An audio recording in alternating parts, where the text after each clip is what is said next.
Hello friends, स्वागत है आपका अपने चैनल स्कूल ऑफ इन्वेस्टिंग में, जहां आप सीखते हैं कि किसी भी कंपनी में इन्वेस्ट करने से पहले उस कंपनी के बारे में डीपली कैसे स्टडी किया जाता है, उसके नंबर्स को कैसे क्रंच किया जाता है, उसके बिजनेस मॉडल को कैसे समझते हैं और पता करते हैं कि ये कंपनी इन्वेस्ट करने लायक है या नहीं। और यदि इन्वेस्ट करने लायक है तो फिर किस प्राइस में उसमें इंटर करना सही होगा। हेलो फ्रेंड्स, मेरा नाम है मनीष अग्रवाल और आज जिस कंपनी के बारे में हम डिस्कस करने जा रहे हैं, कंपनी का नाम है ग्लोबल स्पिरिट।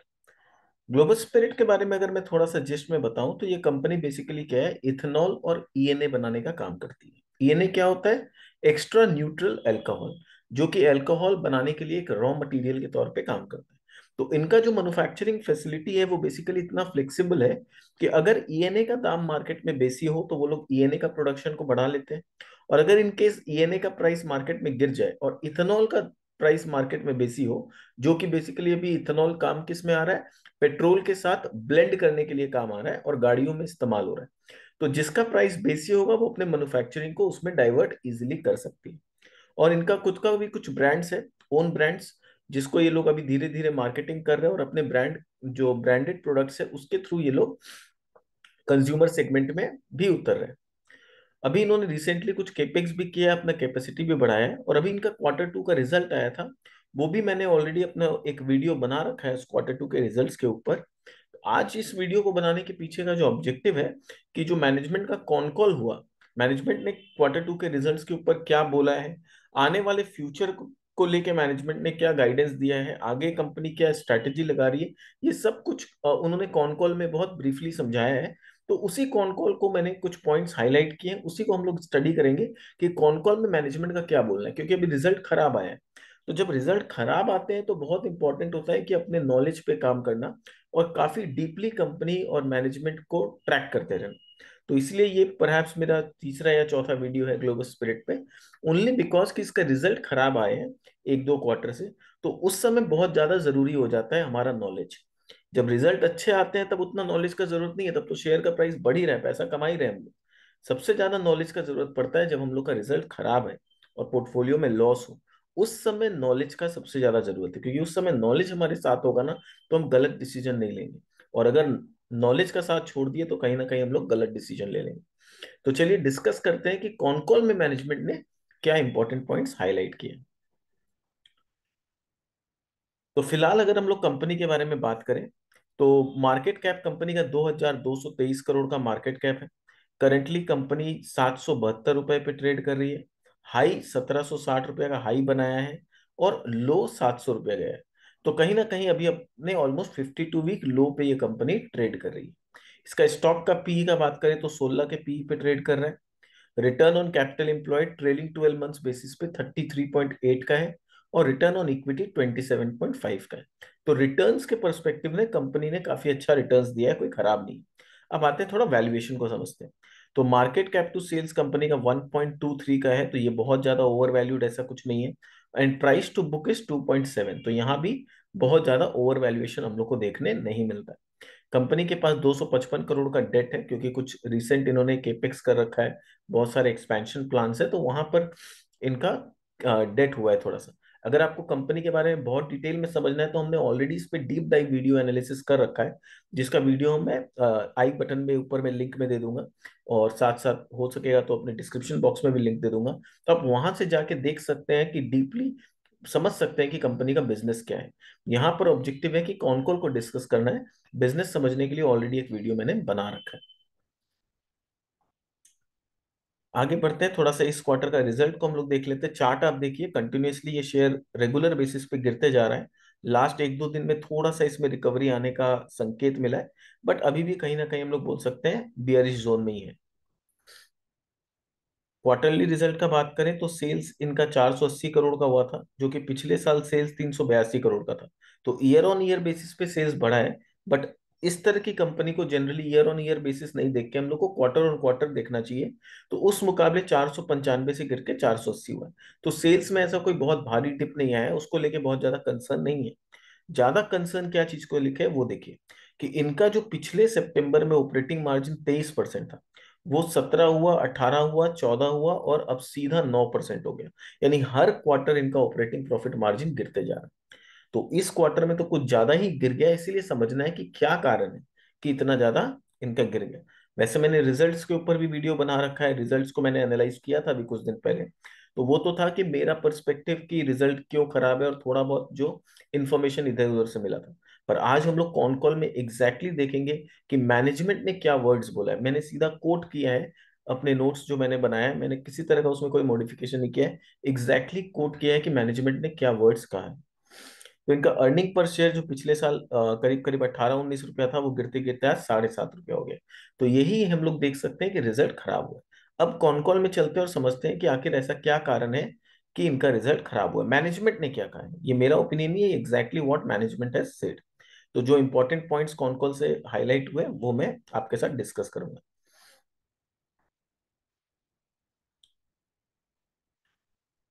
तो मैनेजमेंट का क्या कहा है, in this calendar we have commissioned a new capacity of 280 kilolitre per day. तो 280 केएलपीडी का इन्होंने कैपेसिटी लगाया है इस साल, मतलब इस कैलेंडर ईयर में, with 140 kilolitre expansion in West Bengal and 140 kilolitre greenfield project completed in Jharkhand. तो वेस्ट बंगाल में जो इनका एग्जिस्टिंग प्लांट था उसका कैपेसिटी इन्होंने 140 केएलपीडी से बढ़ाया है, और झारखंड में कंप्लीटली नया ग्रीनफील्ड प्रोजेक्ट ये लोग लेके आए हैं, उसमें 140 किलोलीटर का कैपेसिटी का प्लांट लगा है। ये 140 किलोलीटर पर डे है, याद रखिएगा, not in annually, kilolitre per day. In the remaining part of the current fiscal, अब जो रिमेनिंग 6 महीना या 5-6 महीना जो भी बचा है, उसमें इनका क्या प्लान है, we also expect to complete expansion at Jharkhand and West Bengal by 60 KLPD each. तो वेस्ट बंगाल और झारखंड में रिमेनिंग 6 मंथ में 60 केएलपीडी से ये लोग और भी अपने एक्सपेंशन को बढ़ाने का इनका plan. Point number 2, in the last couple of calls we have spoken a lot about the inflationary challenge. However, I am pleased to say to you that the worst seems to be behind us now. तो ये बहुत important और effective word है management की तरफ से कि पिछले 2-3 क्वार्टर से ये लोग बोल रहे थे इन्फ्लेशन बढ़ रहा है, पावर एंड फ्यूल कॉस्ट बढ़ रहा है, रॉ मटेरियल का कॉस्ट बढ़ रहा है। और वो जो बढ़ रहा था, जो इन्होंने कॉन्कॉल में कॉशियस किया था, उसका ऑलरेडी रिजल्ट हम लोग को देखने मिला है कि इनका मार्जिन पूरी तरह से डिप हो गया है, और 18-19% का मार्जिन करने वाली कंपनी डायरेक्टली 9% का मार्जिन पे आ गई। बट अब इस क्वार्टर में मैनेजमेंट का बोलना है कि worst seems to be behind us now. यानी इनडायरेक्टली वो क्या बोलना चाहते हैं कि आने वाले क्वार्टर्स में हमारा रिजल्ट इससे बुरा और नहीं हो सकता, और जो भी फ्यूल और पावर का कॉस्ट बढ़ा हुआ था या कमोडिटी का कॉस्ट बढ़ा हुआ था, वो अब धीरे धीरे सेटल डाउन हो रहा है, प्राइस नॉर्मलाइज हो रहे हैं। तो वर्स्ट अब पीछे चला गया, अब आगे रिजल्ट्स और बेटर होने की उम्मीद है। In the last quarter, we have successfully procured rice from FCI for our ethanol plants. ठीक है, तो लास्ट क्वार्टर में इन लोगों ने जो राइस, इनका मेन रॉ मटेरियल जो होता है वो होता है ब्रोकन राइस। तो ब्रोकन राइस ये लोगों ने कहाँ से खरीदा, एफसीआई से खरीदा अपने इथेनॉल प्लांट के लिए, which allowed us to get an extra revenue of around ₹3 per litre, as well as hedge price of raw material procurement from FCI. H1 was 41% of our total current procurement.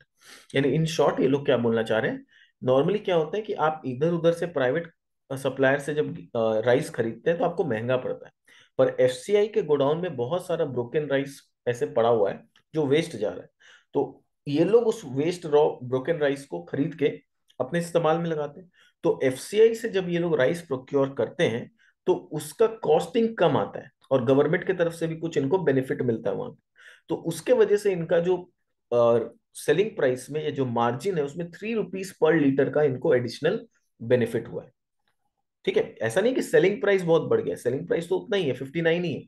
पर पहले क्या था, पहले इनका costing जो था, मतलब पहले ये लोग 59 में बेच के जितना भी कमाते थे, मान ले ₹5 पर लीटर कमाते थे, तो अभी उसी 59 में बेच के ये लोग ₹8 पर लीटर कमा रहे हैं। Situation is like this. और टोटल प्रोक्योरमेंट में से 41% प्रोक्योरमेंट इनका कहाँ से हुआ है, एफसीआई के गोडाउन से हुआ है। तो आगे चल के ये लोग कोशिश करेंगे कि और भी ज्यादा इस परसेंटेज को बढ़ाया जाए, ताकि जितना ज्यादा प्रोक्योरमेंट एफसीआई के गोडाउन से होगा उतना इनका प्रॉफिट बढ़ेगा।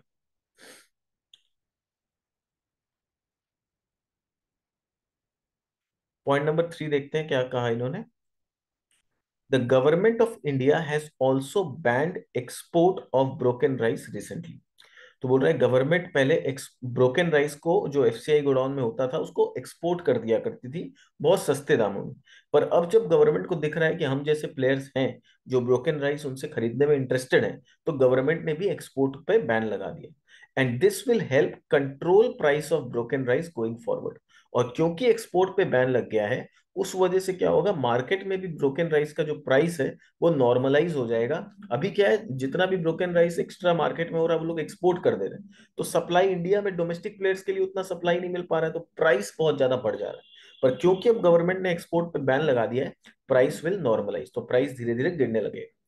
So in order to further mitigate cost push in our fuel price, we have become use of rice straw as fuel in Haryana. तो इनका जो हरियाणा प्लांट है उसमें ये लोग फ्यूल प्राइस को कंट्रोल करने, क्योंकि कोयला का दाम बहुत ज्यादा बढ़ गया है, नेचुरल गैस का दाम बहुत ज्यादा बढ़ गया है, उसको कंट्रोल करने के लिए वो लोग हरियाणा प्लांट में क्या यूज कर रहे हैं, वो लोग यूज कर रहे हैं राइस स्ट्रॉ। तो राइस स्ट्रॉ की मदद से ये लोग फ्यूल जनरेट कर रहे हैं, विच एड्स इन प्राइस बेनिफिट, जिससे इनका कॉस्टिंग कम आ रहा है। और कितना का प्राइस बेनिफिट मिल रहा है, 5 रुपया पर लीटर का इनको बेनिफिट मिल रहा है। As we are coming into harvest season in North India, we are seeing softening in rice husk price as well, which are down by around 20% from the peak of 12,000 per metric ton to 9,000 per metric ton today. तो north India में अब जैसे जैसे harvesting season आ रहा है, ये लोग देख रहे हैं कि कमोडिटी का प्राइस 20% तक गिर गया। तो अब आप समझ सकते हैं कि आने वाले क्वार्टर्स में जब कमोडिटी प्राइस भी गिर गया है, फ्यूल को भी ये लोग समाव कंट्रोल करने का कोशिश कर रहे हैं, रिड्यूस करने का कोशिश कर रहे हैं, तो आने वाले क्वार्टर में हो सकता है इनका मार्जिन्स बेटर निकल के आए। क्योंकि इनका मेन खर्चा क्या चीज में चला गया, फ्यूल एंड पावर कॉस्ट में, और कमोडिटी जो इनका रॉ मटेरियल है उसका दाम आसमान छू रहा है। इस वजह से इस क्वार्टर में क्या हुआ, रिजल्ट बहुत ही ज्यादा हम लोग को डिप होता हुआ दिखने मिला।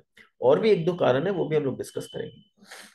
Point number 4, from as anticipated by us in the past, ENA prices have continued to increase. We saw an increase of around 10% in the quarter gone by. And going forward, despite softening in the cost, we are seeing that the price will continue to hold. तो ये भी एक अच्छा point इन्होंने बोला कि ENA के price regular basis पे बढ़ रहे हैं। ईएनए क्या है, इनका जो प्रोडक्ट है जो ये लोग बेच के रेवेन्यू जनरेट करते हैं, तो उसका सेलिंग प्राइस अगर बढ़ रहा है which is a good sign. और आगे ये बोल रहे हैं हम लोग का कॉस्टिंग भले ही कम हो जाए, क्योंकि कमोडिटी प्राइस गिर रहा है, फ्यूल प्राइस भी धीरे धीरे गिर रहा है, तो कॉस्टिंग भले ही कम हो जाए, बट फिर भी मार्केट में ईएनए का प्राइस गिरता हुआ दिखता नहीं। तो आप समझ जाइए कि कॉस्ट ईएनए का प्राइस ये है, कॉस्टिंग अगर गिरेगा तो इनका स्प्रेड, इनका मार्जिन आगे चल के बेटर हो। अब आते हैं कि और क्या क्या दिक्कतें थी इस क्वार्टर में जिसकी वजह से इनका रिजल्ट खराब आया। हरियाणा बिजनेस में क्या हुआ, we are seeing that the business is creeping back to its original market share. तो हरियाणा में बीच में इस क्वार्टर में इन्होंने अपना मार्केट शेयर लूज किया था, बट अभी ये लोग बोल रहे हैं we can see that we are slowly reaching our original market share. We are witnessing positive attraction in the premium segment and are looking forward to robust growth. Going forward, with our production mix improving towards the value plus and premium segments, we believe realization will continue to remain strong. Let me start on the value and value plus segment. In Rajasthan, the government sudden increase, तो राजस्थान को एक बार side रखते हैं, पहले हरियाणा का case समझते हैं। हरियाणा में क्या हुआ, इन लोगों ने कोशिश किया कि हम लोग अपने वैल्यू प्लस जो सेगमेंट है उसको बढ़ावा देंगे।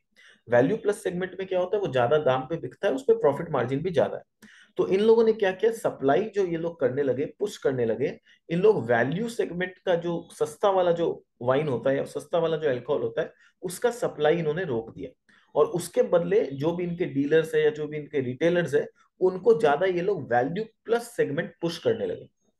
तो जब वैल्यू प्लस सेगमेंट ये लोग पुश करने लगे और वैल्यू सेगमेंट को रोक लिया, तो ऑल ऑफ अ सडन क्या हुआ, जो इनके वैल्यू वाले कस्टमर थे वो दूसरे प्रोडक्ट में धीरे धीरे शिफ्ट हो गए। क्योंकि और एक चीज हुआ कि हरियाणा में इंपोर्ट ड्यूटी सरकार ने घटा दिया, तो उसके वजह से भी क्या, इंपोर्टेड प्रोडक्ट्स भी थोड़ा कॉम्पिटिटिव रेट्स में आ गए। तो ये लोग प्राइस भी नहीं बढ़ा पाए, जैसे जैसे कमोडिटी का प्राइस बढ़ा, फ्यूल प्राइस बढ़ा, तो ये लोग इक्विवेलेंटली अपने प्राइस को भी नहीं बढ़ा पाए। और दूसरी तरफ इनका स्ट्रैटेजी था कि हम लोग को वैल्यू प्लस सेगमेंट को पुश करना है, वैल्यू सेगमेंट को रोकना है, तो उस वजह से भी इन्होंने थोड़ा मार्केट शेयर लूज कर दिया था अभी सेकंड क्वार्टर में। पर अब बोल रहे हैं कि थर्ड क्वार्टर में क्या देखने मिल रहा है कि दोबारा से ये लोग अपने वैल्यू प्लस सेगमेंट में मतलब जो वैल्यू सेगमेंट था वही कस्टमर अब इनका वैल्यू प्लस वाला प्रोडक्ट यूज कर रहा है और इनको उसमें बेटर प्रॉफिट हो रहा है and slowly slowly they are gaining their market share. तो ये तो समझ में आ गया हरियाणा का सिचुएशन। राजस्थान में क्या हुआ उसको समझते हैं। In Rajasthan, the government's sudden increased focus on value segment led to higher saving shift towards this segment, thus softening our value plus savings. However, our overall market share gain continues with the company currently at 34% market share, points out on back of robust value as well as value spread. अब इसको समझिए क्या होता है, इसको थोड़ा सा dynamic समझना होगा बिजनेस का। राजस्थान में क्या है ना, ज्यादातर जो डीलर्स है या ज्यादातर जो वाइन बेचने वाले शॉप्स है वो सरकार द्वारा ओन किए गए हैं। तो अब क्या होता है, सरकार के ऊपर ये प्रेशर होता है कि जब भी वैल्यू प्लस सेगमेंट का बिक्री बहुत ज्यादा होने लगता है, सरकार क्या करती है, अपने तरफ से क्या करती है, वैल्यू प्लस सेगमेंट बेचना बंद करने लगती है और वैल्यू सेगमेंट जो थोड़ा सस्ता है उसको प्रमोट करने लगती है। अब क्वेश्चन आता है इसमें सरकार का क्या बेनिफिट है। प्रैक्टिकली बोलूं तो सरकार का ऐसा कोई बेनिफिट फाइनेंशियली तो नहीं है। क्यों नहीं है? क्योंकि वैल्यू प्लस सेगमेंट जितना बिकेगा, जितना हायर चीज, उतना ज्यादा एक्साइज सरकार को मिलेगा, उतना ज्यादा वैट सरकार उसमें कमा पाएगी। पर सरकार फिर भी कुछ पॉलिटिकल रीजंस हो या कुछ भी रीजंस हो, उसके वजह से अचानक से जब भी देखती है सरकार के वैल्यू प्लस सेगमेंट का बिक्री बहुत ज्यादा बढ़ रहा है और लोग वैल्यू सेगमेंट यानी सस्ता वाला नहीं खरीद रहे और खाली महंगा वाला पे फोकस है उनका, तो सरकार अपने तरफ से महंगा वाला का सप्लाई रोक देती है, सरकार खरीदना ही बंद कर देती है महंगा वाला। और सरकार क्या करती है, वैल्यू वाला खरीद के, अब क्या है रिटेल शॉप में तो जो अवेलेबल होगा कस्टमर, तो उस कस्टमर को मजबूर में वही लेना पड़ेगा और वो सरकार द्वारा ओन्ड है तो पूरा सरकार का कंट्रोल है। तो उस वजह से क्या होता है, सरकार अचानक से वैल्यू प्लस सेगमेंट को प्रमोट करना बंद कर दिया इस क्वार्टर में और वैल्यू सेगमेंट को प्रमोट करना बंद कर दिया। तो हरियाणा में ये लोग खुद बंद कर दिए वैल्यू सेगमेंट बेचना और वैल्यू प्लस को पुश करने लगे, वहां पर मार्केट शेयर लूज हुआ। और यहां पर वैल्यू प्लस सेगमेंट बेच के जो ऑलरेडी पैसा कमा रहे थे वो बिकना बंद हो गया और वैल्यू सेगमेंट को सरकार पुश करने लगी जहां पर मार्जिन कम है, जहां प्रॉफिट कम है। तो दोनों तरफ से इनको थोड़ा सा झटका लग गया। तो ये सरकार क्यों करती है, ये इंटरनल कुछ रीजंस है, मैनेजमेंट ने भी कॉन कॉल में बहुत ज्यादा क्लियरली इसका जवाब नहीं दिया। मे भी कुछ पॉलिटिकल रीजंस है जो शायद हम यहाँ बैठ के नहीं समझ पाए। So during these times, the competitive market, when there is cost push, generally we see that somebody waits for the first initiative, and this time we took the initiative. तो इन्होंने हरियाणा में और राजस्थान में प्राइस इंक्रीज लेने का पहला step लिया। और कॉम्पिटिटिव मार्केट में क्या होता है, सब एक दूसरा का चेहरा देखते रहते हैं, भाई तू पहले बढ़ा तो मैं भी बढ़ाऊं। क्योंकि नुकसान तो देखिए सभी को हो रहा है, रॉ मटेरियल का दाम बढ़ जाए, फ्यूल का दाम बढ़ जाए तो नुकसान तो सभी को हो रहा है। बढ़ क्या है, सब एक दूसरा का मुंह देख रहे हैं कि तुम पहले बढ़ाए तो मैं बढ़ाऊं, तुम पहले बढ़ाओ तो मैं बढ़ाऊं। तो कंपनी ने यहाँ एक लीडरशिप स्टेप लेते हुए बोला कोई बात नहीं, हम पहले इनिशिएटिव लेते हैं प्राइस बढ़ाने का, then the rest will follow. And we have started seeing that the other players and competitors have also started reacting in the similar fashion and have started tightening their belts. And that is what is giving us the confidence. And some of it is, as it is said, is already visible in couple of months. So last couple of months में ये बोल रहे हैं हम, पहले तो हम लोग जब प्राइस राइज किए तो हमारे कॉम्पिटिटर ने प्राइस राइज नहीं किया, तो वहां पर हरियाणा में हम लोग का थोड़ा सा मार्केट शेयर लूज हो गया। पर अब हम लोग को देखने में मिल रहा है कि हमारे कॉम्पिटिटर भी प्राइस हाइक ले रहे हैं, क्योंकि नुकसान तो उनको भी हो रहा था, वो खाली वेट कर रहे थे। अब हम लोगों ने इनिशिएटिव लिया तो they are also taking the initiative. अब क्या होगा, जब हम लोगों ने प्राइस बढ़ाया वो भी प्राइस बढ़ा देंगे तो अगेन लेवल प्लेइंग फील्ड हो जाएगा। दोबारा से कस्टमर जो हमारे चले गए थे प्राइस की वजह से, वो दोबारा से हमारे प्रोडक्ट्स में आ जाएंगे क्योंकि उनका प्रोडक्ट के साथ एक लॉयल्टी है। पॉइंट नंबर 7 समझते हैं। So it was conscious choice by us to not wait for that long and put our focus on reducing our spread. This resulted in temporary reduction in market share with an increased contribution of 26 पर case. तो इन्होंने जो price hike लिया है, कितना लिया है, 26 rupees per case का प्राइस हाइक लिया है। दे डिडंट वेटेड, मतलब बाकी लोगों की तरह कंपनी बोल रही है हमने वेट नहीं किया, हमने इनिशिएटिव लिया आगे बढ़ के कि चलिए हम पहले प्राइस हाइक लेते हैं। अब हम लोग का देखे देखिए बाकी सब लोग भी प्राइस हाइक ले रहे हैं। The strategy has been paying off well and we have already begun climbing back our market share. तो मैनेजमेंट का कहना है कि ये स्ट्रैटेजी काफी अच्छा काम किया और हम लोग दोबारा से अब देख पा रहे हैं कि हम लोग का मार्केट शेयर इंप्रूव हो रहा है। तो दिस इज अगेन है good sign for the coming future. मैं नहीं बोल रहा हूँ कि क्वार्टर 3 का ही रिजल्ट बहुत अच्छा हो जाएगा, आई थिंक एक क्वार्टर थोड़ा सा और तकलीफ रहेगा, क्वार्टर 4 का रिजल्ट में हम लोग को थोड़ा सा इंप्रूवमेंट देखने मिलना चाहिए। In West Bengal we launch county club in a value plus segment towards April end, and which has been well received. Our market share has also been inching up, and we are at about 2.4% market share within the short period of time. तो अप्रैल में इन्होंने county कब नाम का एक value plus segment में product launch किया, और इतने 5-6 महीना के शॉर्ट पीरियड में ये लोग ऑलरेडी 2.4% का मार्केट शेयर इसमें गेन कर चुके हैं, which is a very positive sign. And उनका एवरेज रियलाइजेशन कितना है इसमें, 500 पर केस का एवरेज रियलाइजेशन है। प्रीमियम सेगमेंट को लेके मैनेजमेंट का क्या बोलना है? We are happy to report that the premium segment is showing very promising prospect. Our IMFL portfolio is building momentum across UP, West Bengal, Delhi. Terai, our Indian dry gin, ये टेराई इनका एक product है जो कि इंडिया का Indian dry gin है, ये gin category में has also been extended to the states of UP, West Bengal, Rajasthan as well as Mumbai. तो हम लोग को क्या देखने मिल रहा है कि इनका जो कंज्यूमर सेगमेंट है वो ये लोग धीरे धीरे एक्सपैंड कर रहे हैं। इनका इंडियन मेड फॉरेन लीगल का जो पोर्टफोलियो है उसको ये लोग, अभी तक तो इनका मेन बिजनेस कहाँ से आता है, राजस्थान से आता है, हरियाणा से आता है। अब ये लोग इसको एक्सपैंड कहाँ कर रहे हैं, यूपी में, वेस्ट बंगाल में, दिल्ली में, मुंबई में। अब जैसे जैसे इनका एक एक शहर में प्रोडक्ट का रीच बढ़ते जाएगा, आपको क्या लगता है आगे चल के रेवेन्यू बढ़ेगा या घटेगा? कॉमन सेंस है, रेवेन्यू बढ़ेगा। और जितना रेवेन्यू ज्यादा बिक्री होगा उतना इकोनॉमीज ऑफ स्केल आएगा। इकोनॉमीज ऑफ स्केल आएगा तो आगे चल के ऑपरेटिंग लिवरेज प्ले आउट जब होना चालू होगा तो यहां से उम्मीद है कि मार्जिन्स भी बेटर होने लगेंगे। ठीक है, and will also get introduced in Haryana shortly, और हरियाणा में भी ड्राई जिन को ये लोग इंट्रोड्यूस करने वाले हैं। As our market penetration reaches optimum level, you can expect to see a further portfolio expansion, new launches over next 2 to 4 quarters. तो बोल रहे जैसे जैसे हम लोग का मार्केट पेनिट्रेशन ऑप्टिमम लेवल पे पहुंचने लगेगा, हम लोग नेक्स्ट 2 to 4 क्वार्टर्स में और भी बहुत सारे नए नए प्रोडक्ट्स लॉन्च करेंगे। Our IMFL brands are now available at almost 75% contributing outlets in our key market of UP, Delhi and West Bengal. तो IMFL सेगमेंट इनका यूपी, दिल्ली और वेस्ट बंगाल में 75% ऑफ दी स्टोर्स में ऑलरेडी पहुंच चुका है। Point number 10. Our agreement with Bacardi India will start from the current quarter and will add incremental revenue from here on. तो again important कि quarter 3 में इनके रिजल्ट में इंक्रीमेंटल रेवेन्यू देखने मिलेगा। क्यों? जो बकार्डी इंडिया के साथ इन्होंने एक टाई अप किया है बॉटलिंग के लिए, तो उसका जो बॉटलिंग फी इनको मिलेगा वो इनके रेवेन्यू में ऐड होगा क्वार्टर 3 से। और बॉटलिंग फी में क्या है, डायरेक्टली जितना भी फीस मिलता है वो सीधा बॉटम लाइन में जाता है। उसमें कोई ऐसा इनके तरफ से कोई रॉ मटेरियल या फ्यूल का खर्चा नहीं है। पूरा बॉटलिंग, बॉटल बॉटल सब ये लोग देते हैं, ये लोग खाली बॉटलिंग का सर्विस प्रोवाइड करते हैं। तो दैट कुड बी इंटरेस्टिंग कि वहां से इनका बॉटम लाइन इंप्रूव होना चाहिए।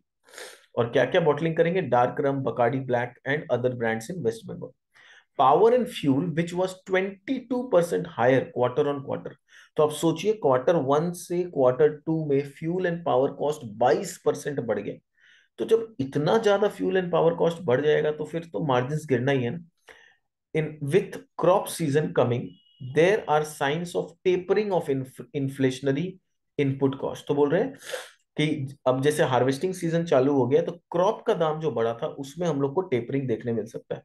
The company continues to generate healthy cash profits and we continue to utilise our surplus cash for investing in expanding capacity as well as product and other market development.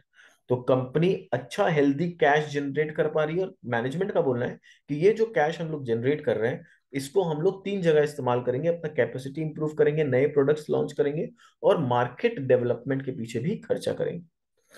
Point number 12, most of our value business is PET bottles. तो क्या होता है value business में, आप जो alcohol का price है बहुत ओवर चार्ज नहीं कर सकते, सिमिलरली आप प्राइस हाइक बहुत ज्यादा नहीं ले सकते। तो वहां पर क्या है ना, अभी जैसे सोडा ऐश और ये सब का दाम बढ़ा है, तो जो बॉटलिंग बॉटल का जो प्राइस है वो बहुत ज्यादा बढ़ गया। बॉटल बॉटल को मैन्युफैक्चरिंग करने का कांच का जो बॉटल होता है वो सोडा ऐश से बनता है। तो वहां और fuel is a very important, मतलब गैस का रिक्वायरमेंट बहुत होता है। तो soda ash is the main raw material and gas is the main requirement for making the bottle। तो क्योंकि गैस प्राइस और सोडा ऐश का प्राइस इतना बढ़ गया तो बॉटल्स का कॉस्टिंग बहुत ज्यादा आ जा रहा है। तो इनके लिए अच्छा ये है कि इन्होंने शुरू से ही वैल्यू वाला जो सेगमेंट है इनका, उसको कांच के बॉटल्स में किया ही नहीं। ये शुरू से ही पेट बॉटल्स में कर रहे हैं, जिसका कॉस्टिंग कम पड़ता है। तो अब क्या होता, अगर पहले से ये लोग कांच के बोतल में होते और अब पेट बॉटल में लाते, तो वो इमेज खराब कर देता कंपनी का। तो वही बोल रहे हैं, हमारा वैल्यू बिजनेस जो है वो मेनली पेट बॉटल्स में है, and we are gradually moving to a larger share of in house PET production.